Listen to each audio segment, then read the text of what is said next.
Hi everyone, I'm Mayasti and now I would like to explain you about line break in the Born and Free poem by Robert Frost. But before we start, let me introduce you about what is line break about. Line break refers to where an author decides to end a line and begin with another. And there is also the example of line break. The first one is enjambment, which is where an author decides to end one line without completing a sentence or clause. And then there's also an end stop line, which a line that's completing sentence or clause. Now, in the Born and Free poetry by Robert Frost, I found many line break that end with and stop line, and there's also one enjambment that I found in this poetry, like in the first stanza and in the second line, with hills and circling arms about. The writer end this poetry with word about without completing a sentence. So it makes the readers wondering about how love itself can be defined through happiness. Instead, Robert Frost surprised us by continue the word in the poetry with the pain of love that we can feel. Next. So to get better understanding about the poetry, we have to do line break process, which combine all of the line in every stanza, if it's possible. Like in the first stanza, we combine line 1, 2, and 3 become one line, and then separate line 4 and 5. So the result is, love has earth to which she clings, with hills and circling arms about, wall within wall to shut fear out. And the next, but thought has need of no such thing, for thought has a pair of dauntless wings. Next. So now we move to the second stanza. We can combine line 1, 2, 3, and 4 become one line. So the result is, on snow and sand and turf, I see where love has left a print trace, with straining in the world's embrace, and such is love and glad to be. And then we separate the last line, but thought has shaken his ankle free. Next. Now we move to the third stanza. We can combine all of them become one line. So the result is, thought cleaves the interstellar gloom and sits in serious bliss all night, till day makes him retrace his flight, with smell of burning on every plume, back past the sun to an earthly room. The fourth stanza also, we can combine them, become one line. So the result is, his gains in heaven are what they are. Yet some say love by being thrall, and simply staying possesses all, in several beauty that thought fares far to find fuse in another star. So that's all about the explanation of line break. Okay, now I would like to explain about form and structure. And this poetry consists of 4 stanza, and each stanza consists of 5 lines. After we analyze this poetry, it has a poetic diction, and this poetry, it does not has a unique diction, because this poetry is figurative language in every stanza. Okay, we move to figurative language. What is figurative language? Figurative language is uses figures of speech to be more effective, persuasive, and impactful. First stanza, and in line 1, love has earth to which she clings, is a personification, because love just have a feelings, it doesn't take an action. First stanza in line 2 is a personification, because dog has no wings, but bird that should has it. Okay, next, in first stanza, line 3 is a repetition, wall within wall. It is explained the word wall within wall because it is used same letters repeatedly. In second stanza, line 1, love has left a printed trace with a straining the word's embrace is a hyperbole, because it seems that love has a dramatic meanings, which is the trace we can see, but actually the trace is something we cannot see but we feel about it. Okay, next, the second stanza in line 2, but Thog has shaken his ankles free, it is a symbolism because how his dog set him free. Next is in first stanza, line 1, love by being troll is symbolism because love symbolized as a troll.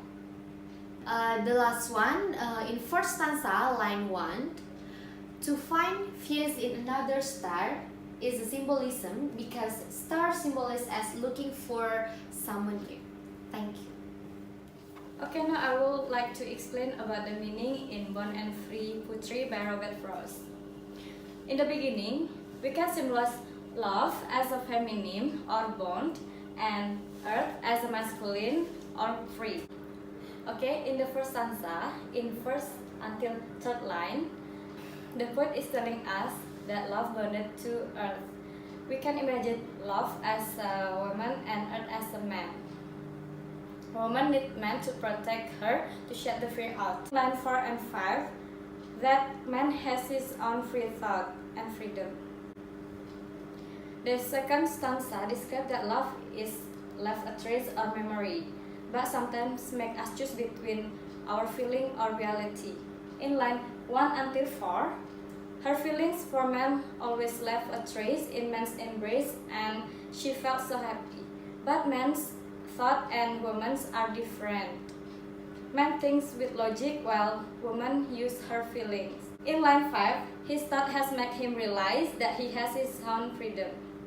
In the third stanza, shows us that somehow he realized how hard it is being in a relationship and leaving it all behind.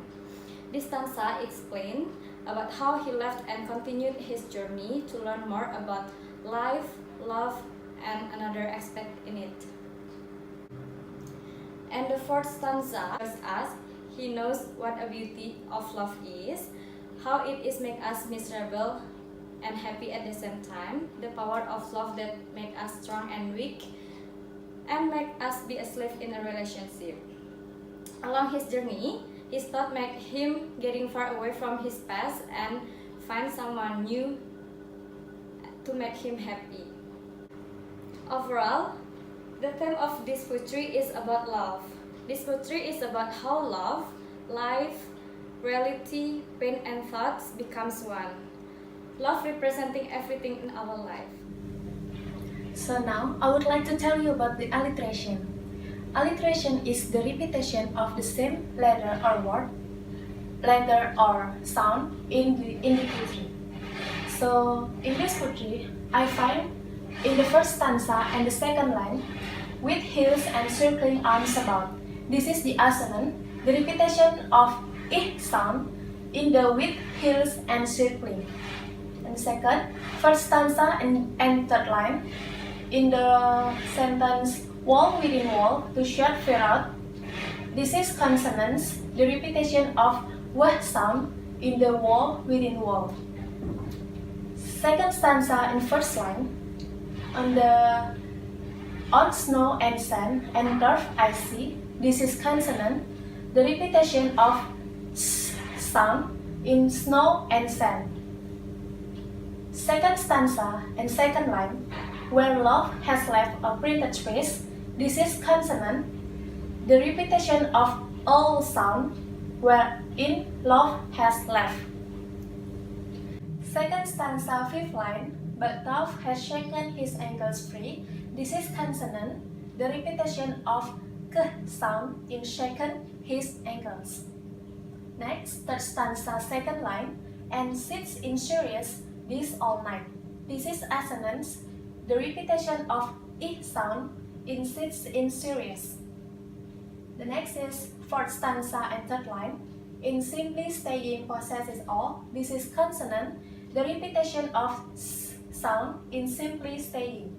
In fourth stanza, fourth line, in several beauty that thou fairest for. This is consonant, the repetition of f sound in fairest for. Fourth stanza, fifth line, to find fuse in another star. This is consonant, the repetition of f sound in find fuse. So now I would like to tell you about rhyme. Rhyme is the repetition of similar sound in the end of line of poetry. So the first stanza, Love has two weak siblings, have rhyme A, with hills and circling rounds about, have rhyme B. Wall within wall, to shut out, have line B. But thou has need of no such things, have rhyme A. For thou has a pair of dauntless wings, have rhyme A. In the second stanza, on snow and sand and turf I see, have rhyme C. Where love has left a printed phrase, have rhyme D. With raining in the world's embrace, D. And such is love and glad to be, C. But thou has shaken his ankles free, C. In the third stanza, thou clips the interstellar gloom, have rhyme E. And sits in serious this all night, rhyme F. Till they makes him retrace his flight, F. With smell of burning on every bloom, E. Back past the sun to an earthly room, E. And the last stanza, his skins in heaven or what they are, have rhyme G. Yet some sail off by being troll, have rhyme H. And simply staying possesses all, have rhyme H. In several beauty that thou fails for, have rhyme G. To find fused in another star, have rhyme G. This poetry have rhyme A B B A A, C D D C C, E F F E E, G H H G G. So that's all about the explanation of alliteration and rhyme. Okay, that's all about our analysis of Bond and Free Poetry by Robert Frost. Thank you for watching and I hope you like it. Bye!